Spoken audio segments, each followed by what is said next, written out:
जय श्री कृष्ण। तव्हां सभिनीनि खे गोगड़े जी लख लख वाधायूं। त हाणे मां वञा थी गोगड़ो पूॼण। मां सामान सॼो खणी छॾियो आहे, अचो तव्हांखे ॾेखारियां थी। हीअ आहे गोगल वीर लाइ 2 नंढी लोलियूं, ही गोगल वीर जो वस्त्र, ही थोड़ा गुल, सिंदूर, खट्टो भत ऐं इहो जो मां तव्हांखे चयो हो चणनि जी दाल ऐं लौंग, हू गोगल वीर खे ॾेखारण लाइ ॾियो। ऐं हीअ आहे कचो खीर। कचो खीर मां खयो आहे, हिन में मंदिर में वञी मां पाणी विझंदसि। बाक़ी जी पूजा मां तव्हांखे हुते ई ॾेखारींदसि सॼी। त ॾिसो, हीअ आहे हिते जो राम मंदिर। हिते मां भॻवान जो पहिरियों दर्शन करे आशीर्वाद वठी पोइ गोगल वीर जी पूजा कंदसि। हिन मंदिर में ई हिकु पिपल जो वण आहे, हुते ई असां सभु माताऊं भेनरूं मिली करे गोगल वीर जी पूजा कंदासीं। त माताऊं भेनरूं हिते पहुची चुकी आहिनि ऐं बसि हाणे असां हिते गोगल वीर जी पूजा शुरू था कयूं। त ही मां मंदिर अची चुकी आहियां। ही आहे न नाग देवता जी हिते प्रतिमा आहे। असां सभु भेनरूं हिते जमा थी आहियूं। बसि थोड़ी देरि में गोगल वीर ठाहे करे पूजा शुरू कंदासीं। त भाभी गोगल वीर ठाहिण शुरू कयो। ओके, त असांजी भाभी हिते गांइ जे छेणे सां गोगल वीर जी प्रतिमा स्थापित कनि था। ही ॾिसो तव्हां, ही गोगल वीर असां छेणे जो ठाहियो आहे ऐं हिन जी ई पूजा कंदासीं असां सभई भेनरूं। त हाणे गोगल वीर खे असां हिते तिलक लॻायूं था सभई ऐं हिन खां पोइ पाराईंदासीं वस्त्र गोगल वीर खे।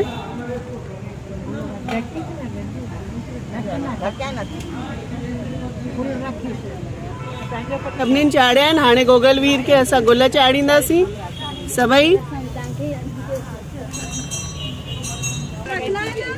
हाँ, नारियल रखना है। जब तू बोलेगी तब। जी, ही मक्खण सां असांजी 2 नंढियूं मानियूं गोगल वीर के समर्पित कयूं था प्रसाद जे रूप में। ऐं जो थोड़ो खट्टो भत आहे उहो भी प्रसाद गोगल वीर के चाढ़ींदासीं। ने गोगल वीर के असां जो खट्टो भत आहे उहो प्रसाद चाढ़ूं था ऐं हाणे अगरबत्ती ॿारे ॾीओ ॾेखारींदासीं।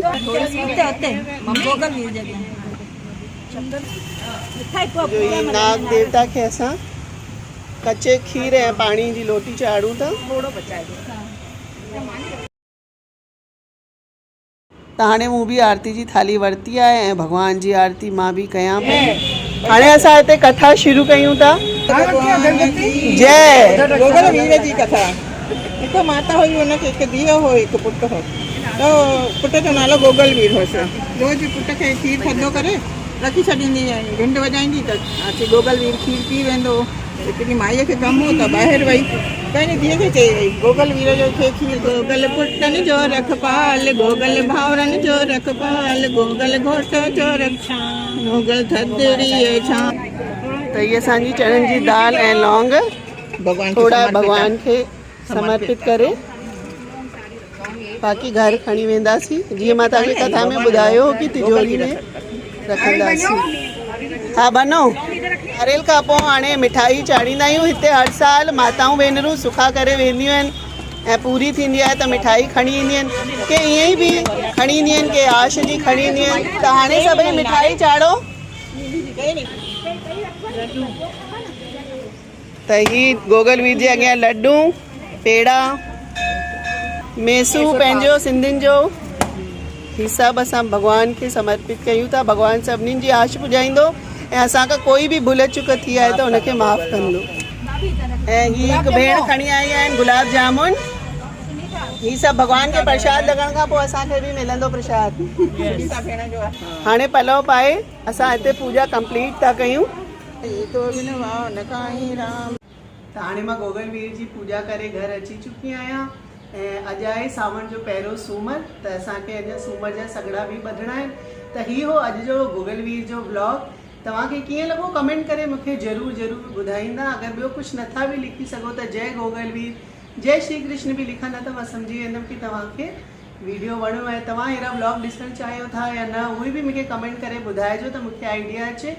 ऐं अगरि तव्हां मुंहिंजे चैनल में पहिरीं दफ़ा आया आहियो त ॾिसजो, हे डिस्क्रिप्शन में ॿिया बि लिंक अथव घणे ॾींहं वार जा मां वीडियो ठाहिया आहिनि। ऐं मुंहिंजे चैनल खे सब्सक्राइब कजो। पासे में जो बेल आइकन आहे हुनखे प्रेस करण जो इहो फ़ाइदो आहे कि कहिड़ो बि नयो वीडियो मां विझंदमि त तव्हांखे नोटिफिकेशन अची वेंदा। त त वरी मिलंदासीं हिकु नए वीडियो सां, नई जानकारी सां। तेसि ताईं मोकिल थी वठां। जय श्री कृष्ण, जय झूलेलाल।